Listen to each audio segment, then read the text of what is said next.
بسم اللہ الرحمن الرحیم۔ السلام علیکم۔ RNW اردو کے ساتھ میں ہوں اقبال سحر۔ ناظرین، افغانستان کی فضائی حدود پر اب بھی امریکہ کا قبضہ ہے۔ نائب وزیر دفاع افغانستان کے نائب وزیر دفاع مولوی محمد یعقوب مجاہد کا کہنا ہے کہ افغانستان کی فضائی حدود اب بھی امریکہ کے قبضے میں ہے۔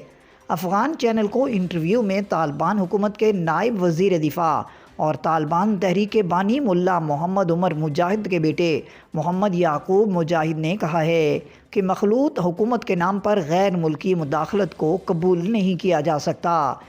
افغانستان کی فضائی حدود میں امریکی طیاروں کی موجودگی کے سوال پر افغان نائب وزیر دفاع کا کہنا تھا کہ یہ فضائی حدود کی خلاف ورزی ہے۔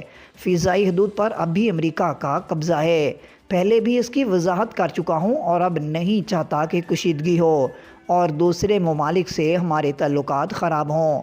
مولوی محمد یعقوب مجاہد کا مزید کہنا تھا کہ افغان فضائی حدود میں امریکی طیاروں کی پروازیں دوحہ معاہدے کی خلاف ورزی ہے۔ امریکی حکام کو یہ پروازیں روکنے کو کہا تھا۔ انہوں نے کہا کہ عالمی برادری بشمول ہمسایہ ممالک چاہتے ہیں کہ طالبان ایک ایسی حکومت بنائیں جو عوام کی نمائندگی کرے، تاہم طالبان حکومت میں ہر قوم کے لوگ ہیں۔ انہوں نے کہا کہ اگر ہمیں وقت دیا گیا اور طالبان حکومت جاری رہی تو یقین ہے میں تنوع آئے گا اور اہم عہدوں پر پیشہ ورانہ لوگوں کو تعینات کیا جائے گا۔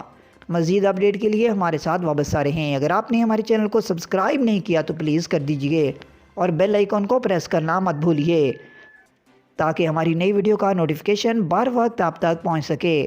کامنٹ باکس میں اپنے خیالات کا اظہار کیجئے۔ اللہ حافظ۔